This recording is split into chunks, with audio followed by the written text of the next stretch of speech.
Welcome. This reading will be on a book called The Weeping. There are some things that are best left forgotten, some stories that people prefer not to tell. This perhaps should be one of those, but I am bound to my oath to record all the strangeness I have encountered. My story really begins when I was wandering in the northernmost shores of foreign Thrai. I walked amongst the ruins of abandoned cities and forgotten temples to a slain god. I walked alone, for the world had gone mad, and the gods themselves warred with each other. Man fought against man, and monster in the names of Saradomin, Zamorak, Armadil, and Bandos. The streets were lined with bodies. It is a terrible sadness that such a statement is not hyperbole. I chose no side, making me an outcast to everyone, a fate I could happily endure. I instead sought out the silent areas of the world, the forgotten nooks and crannies that no one ever seems to find by accident. I found one such nook in the northern part of the world. It was a hole in the ground surrounded by verdant overgrowth and the bones of fallen soldiers. The hole was deep, impossibly so. Even by lantern, I couldn't see the bottom, and stones dropped were eerily silent as though the hole went on forever. There was only one sound that came from this hole, a soft, sorrowful weeping. A woman's voice, I recall. I could not determine her age, nor accent, but her sorrow was palpable. She seemed lost, lonely, and in dire need of aid, and yet there was none around for miles who could save her. I was her only hope, and I may be many things, but heartless I am not. I lowered myself into the darkness, a rope wrapped around my waist and securely tied to a venerable tree that sat at the entrance to the darkness. My lantern light showed that the walls of the hole retreated away, and I found myself descending into a deep, dark cavern. After what felt like an eternity, I rested my weary feet upon solid ground. It was cold and solid. Stone. Carved stone. A man-made cavern. I brought my lantern up to the walls and scanned the place.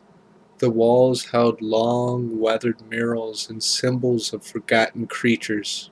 I recognized the image of the empty Lord himself, the ancient and powerful being who had once named this place as the seat of his empire.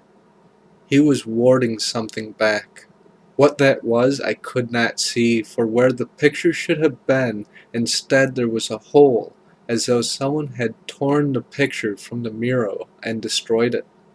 I should have left right there and then, but I did not.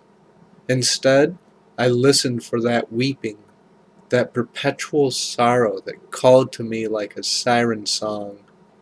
I wanted to be a hero, to rescue the poor damsel in distress. I should have known better. The pitiful kneeling led me deeper into the darkness, down a strangely carved corridor devoid of lantern or torches. The only source of light available to me was the lantern that I clung to as though my life depended on it. Yet though the light remained constant, I could feel the world growing darker. Cold seemed to be seeping in from everywhere. Beneath my clothes, down my spine, I felt the chill touch my very soul.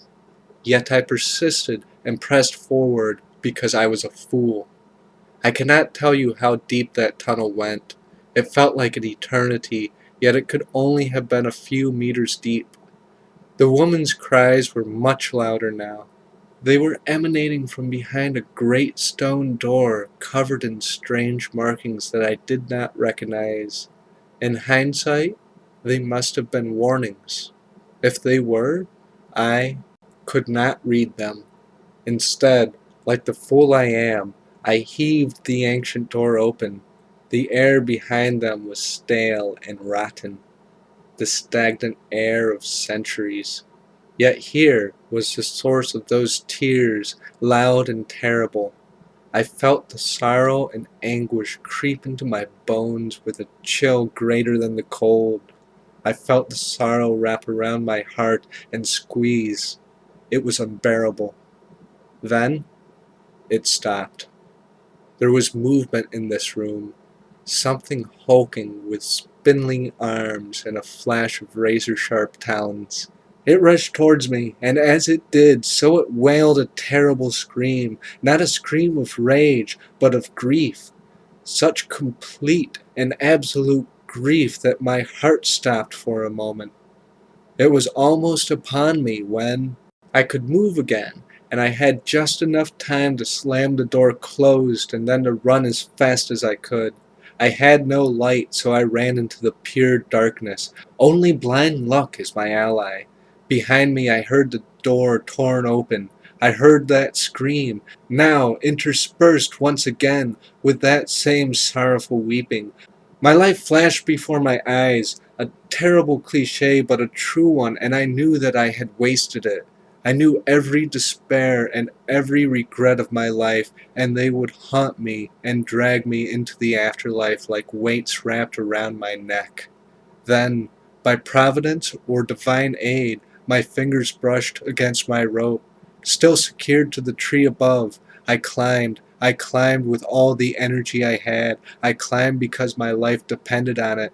And when I reached the top, I cut the rope free and watched as it fell into the shadow. I watched and I listened as the weeping below me grew so loud as to be deafening. I am not ashamed to say that I fled from that scene. I have never returned to that spot, and I pray I never shall. I write this memoir both as a reminder and as a warning to any that might read it. There are mysteries that should never be solved. Some secrets should remain buried and forgotten.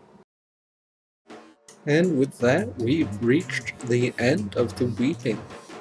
Kind of a cool story. I got some chills reading that myself. It was pretty interesting, very atmospheric. I loved the atmosphere of it. Whoever wrote this did a really good job with the whole creepiness factor. I loved this book. I mean, there's not many books in RuneScape that actually evoke something out of you, and this is one of those few ones that do.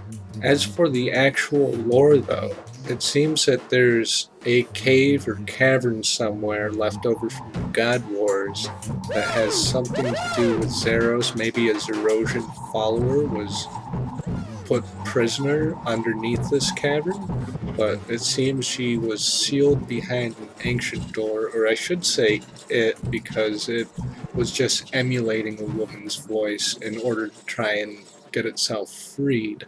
So I don't think it's an actual woman or an actual person or human of any type. I'm guessing some sort of demonic force. It almost meets the description of Nex a little bit, the RuneScape 3 Zeros God Wars boss. So it could be Nex locked down there, but that might not make sense according to other strains of lore. But it does seem to be something either Zerosian or something that was sealed by followers of Zeros. So whichever that is, I'm not really sure, but that's the lore that we got to pick out of this one, and I'll see you guys tomorrow with the next book. Peace.